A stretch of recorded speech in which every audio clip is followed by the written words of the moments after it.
Legends, and as you got from the title, we'll be building a submarine. Not just any submarine, a steampunk submarine. And with that all said and done, let the time lapse begin. So the steampunk submarine build was a very interesting one to me.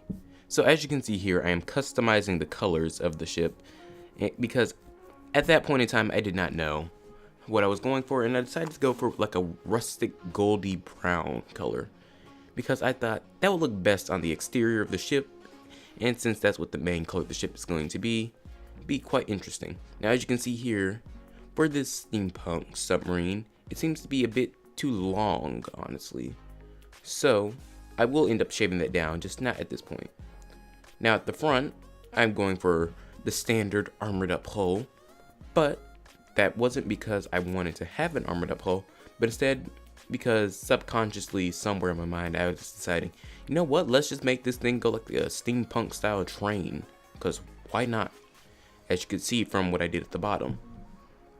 Now what I'm doing here is just simply filling up the front part, but that's really about it. So as you can see, I have a huge gap at the bottom, which I don't know what I'm gonna do with. I don't know what I was gonna do with that at the time. I mean, eventually I figured out, but at the time, didn't know what I was thinking. I just put it there because I thought it'd be a good place for like storage of ammo or materials. Or maybe AI, since this is a submarine and having things at the bottom seems like they'd be at the safest place, since the only way you're getting attacked from the bottom is A, they have a weapon that completely pierces through the armor, or B, something's below you. Now, as you can see, we put pipes on the edge of it, which I went for more of a like an orange copper look to the pipes. I don't know. I think they look nice. I might end up adding more of them before I post this on the workshop. So, and this should not require any mods whatsoever, if I remember correctly, because I don't think I used any modded materials on it, except possibly putting spin blocks on spin blocks. That might be modded, or that might be a dev build thing. I don't quite know. But as you can see here, I'm setting the rotation of this spin block to 45 degrees. That way I can have it hanging over the edge. Well, not over the edge, just above the edge, to decrease the chance of us like hitting stuff on the ground and decrease drag a bit. Because if we're so much taller, we're going to be dragging more, and no one really wants that. Well, at least I don't want that. You guys might. I don't know why you would though. Seems a bit counterproductive, but anyways. As you can see here, I started making a bit of a lopsided wheel. Actually, a very lopsided wheel. Like, that wheel is not really straight. But I decided to cut that part out until I get it straightened up. And here you can see me going underneath the craft, trying to figure out what I could put down here. And it was at this point in time that I realized, you know what, I could put hydrofoils down here. Since I haven't used hydrofoils in a good while, I can use the hydrofoils to determine the altitude and possibly the pitch, not the pitch in the end. I was thinking pitch at first, like when I first did this, it did not work out. It just ended up making it crash slowly because for some reason this ship isn't really working well with anything with pitch. Like, I've tried using propellers, but that doesn't work either. But besides that, as you can see now, I'm cutting this thing to about half length because how I saw it at first, I thought that'd be nice, but in the end I just ended up thinking that was too long. Yeah, I thought that was a bit too long then, so. And as you can see, I go back, cut that out, and then leave it right there, so it kind of looks like something can flow through it. And I decided, I feel like that would make more sense. Having that flow through there makes a bit of physical sense of how the water flows through, and it's not just below it and then being used for altitude, because if you think about it, that's not quite how that would work, is it? Because if it flowed up from the bottom and it was being used to push down, besides the air pocket, it wouldn't really work. So I just decided this way we could have water flow over. Now as you can see the weird letters, that's because I had caps lock on. Instead of turning it off like a smart person would have, I just kind of kept it on. Like, for no reason besides possibly just not wanting it to be off for satisfaction, I guess. But, like, honestly, I could have made that a lot easier on myself. Now, with all that, you can see me fill this up to kind of get it armored because I don't quite want that coming off, and this is also how I can separate the rooms out. because if I have this, like if I have the wall there, then I can use it as an excuse to break the rooms apart. Now we're just gonna armor up the back here, as you can probably see.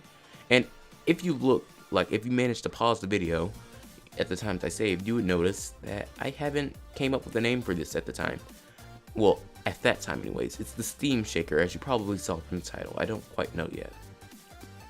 Now, what we're going to be building here is kind of like this cylinder that you would see on trains at the back of the conductors. And what I was doing there was, I thought it would look nicer if I had it gapped out like that. And it did until, one, I really filled it in. And two, it just looked too long to me now. Like too long and too close to the back. So, I don't know. It just didn't stick with me. But as you can see, I went through and filled it in real quickly. Cut all that out when it filled it, all that good stuff. Now we start building the steam engine, because why would I not use a steam engine in a steampunk build? I mean, that just doesn't make sense. Honestly, why would you not use steampunk in a steampunk, like steam engines in a steampunk build? Now, as you can see though, the engine's not that big. I think right now with like burning 100% with 1 fuel per boiler, I think that's how it works anyways, it's generating 8,000 energy. But that's more than enough energy needed, considering we don't really have any energy weapons on this. It's just propulsion, turning, and I guess the electric engines, but we don't even need it for that, since the only thing that uses the electric engines right now are the drone that's in the center of the ship, which I did not build on camera because that was something I thought of after, when I realized, you know what, I'm getting tired of all my crafts just having like this one room where it's just big and empty. Now, I got done with the engine in there. I just felt like that wasn't important to show. So now you get to see me build off the stone encasement of the AI. The reason I use stone instead of metal is you don't have to worry about EMP traveling to it, since I'm pretty sure stone's impervious to EMP. Correct me if I'm wrong though. However, as you can see, I'm going through replacing all the guidance things. And I was thinking about naming the AI something, but I decided, you know what, let's get rid of that for now. Because I wanted to come up with a, I don't know, steampunk related name for it. And as you can see there, I cut that out simply so I could fill it up. Then I filled the outside casing with metal, so it's even more reinforced. And I went through and put some fancy little steam pipes that you should be seeing in a few seconds once I get aligned in the center.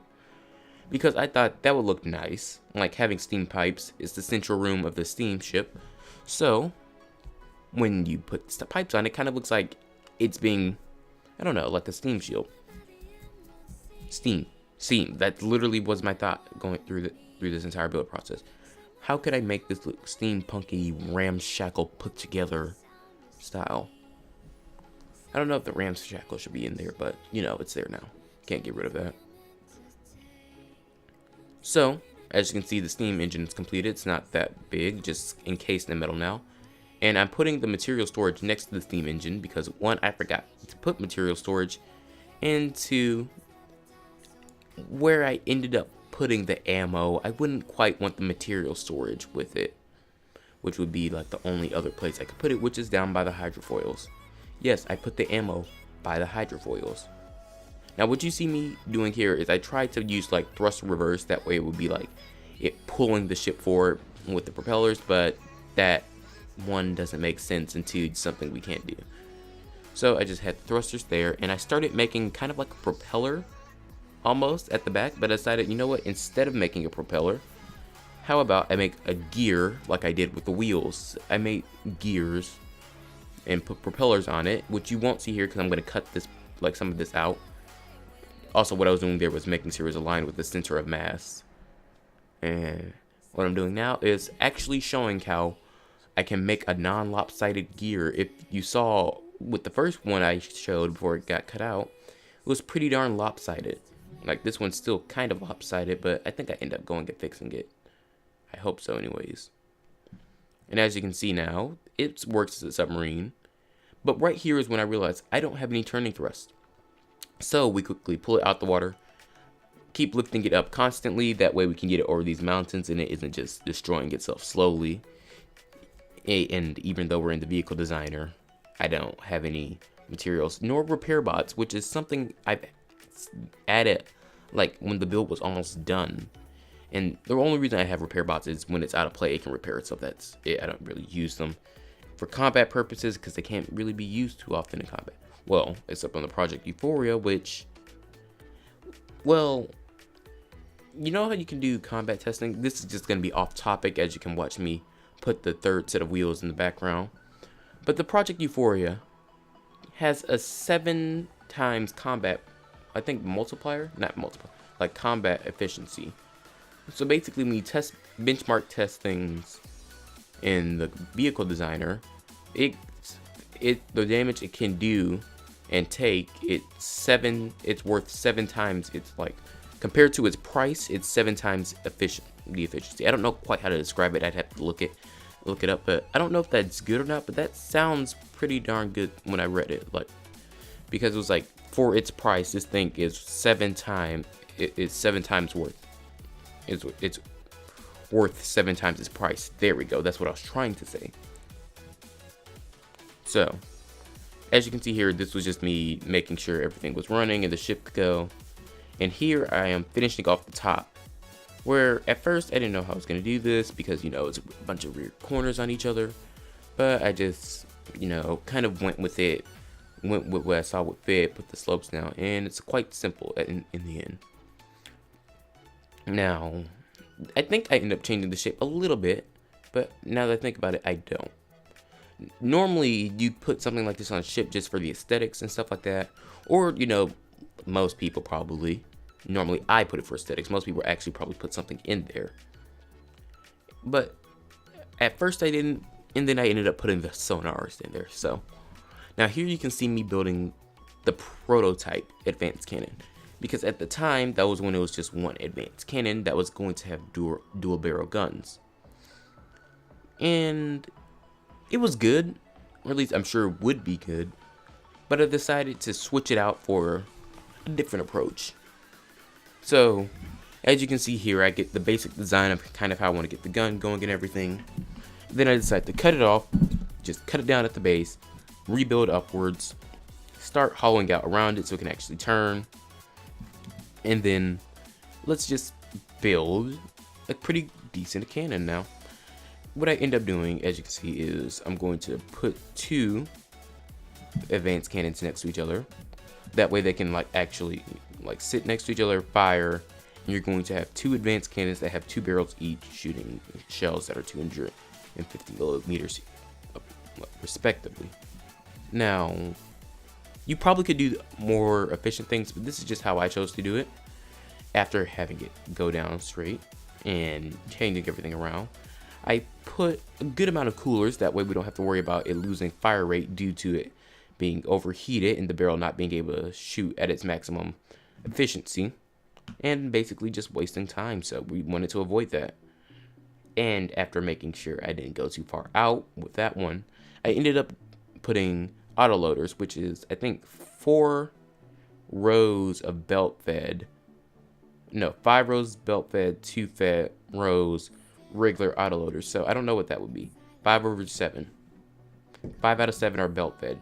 Just think about that if you're trying to go with this. Normally, I would probably suggest like 6 out of 8, but you know, 6 out of the 8 autoloaders you want to be are belt fed. That way, you get all the reloading advantages of belt fed, but if you use the autoloaders, you can reload. And right there, I was just checking to see if I was recording. This way, you can reload and shoot at the same time. Now, this is why you always do this before making the craft. After, of course, you get everything on the turret set up and you get all the gauges and everything, you are going to want to make sure the turret can actually turn, which you'll see in a little bit, because where I had the ammo intakes, it was not allowing it to turn because it was so far out. And there I was trying to decide what color I wanted to go for. Decided to make a lighter gray. That way you can actually get like a turret cap feel in the more steampunks-esque style. Now here, I didn't quite know how I was going to go back, because as you can see, I started building up, went back, and it was like the slope, there was no block that could interact with that except for the triangle slope, which I just used to end up extending the turret into like horns. Now, if I could have like miniature gears on them, I would totally do that. but I can't. It's kind of sad now that I think about it, because I want to do that, but I can't. And as you can see, it's still struggling with underwater terrain, but besides that, it's normally fine. Normally. Hopefully it'll stay fine. And here, I'm testing it, trying to see why I can't turn, and I see that the ammo intakes are preventing it from turning. So what I do is I go down, break them out, realize that I have the gray color on them, go back, and that's why you see me go back down here. And after testing now, this thing can actually do a 360, meaning it won't be a useless turret that can only fire forward. Which, it won't be useless then, but since this isn't going to probably be a primarily broadsiding ship, but instead like charging them head on, I think it would be, well, let me rephrase that. It will be broadsiding them, not charging them head on at all times. I think that'll make this more efficient. And now here I'm just going with a basic 4 customizing parts for the ammo. I was just trying to see how long I could get it, and it turns out, yeah, you can only get it 4 with 250 millimeters and 1 length shell. But I ended up just going gunpowder, super cavitation, internal fuse, explosive. Simple shell, gets its job done. Can kill marauders, like everything. But this ship has actually, this ship was, after doing all these build series for you guys, definitely one of my more efficient and loved ships. Not exactly where I want it to be aesthetically speaking, but besides that, it's a pretty good ship. Now, I think in total, after editing all this and rendering everything and all that good stuff, this video was about an hour. Was it? Well, not an hour. I meant to say it took about 5 hours to make this ship, and that was just like on-off building, kind of. Not like a consistent straight building, but I mean like work, well, some of it, most of it consistent straight, but just like good amount of building time was put into this thing. So, with us coming to a close, I would hope you enjoyed the speed build, and it was a pretty fun thing to do. It's new style, new working, not something I was used to. Just kind of took me out of my comfort zone, so it's good to have this kind of experience, especially when it's something you don't normally do. And of course, thank you all for watching. I don't quite know how long I've been recording for now, but as you can see, we have completed it, and I have called it the Steam Shaker, mostly because I'm uncreative. Now, don't worry about all this yet. It's not going on the workshop just yet, because there's going to be a few more things I do to give it a bit more of that steampunk feel. But anyways, thank you all for watching. Like the video if you liked it, dislike the video if you disliked it, subscribe to the channel for more from the depths, and as always, thank you so much for watching.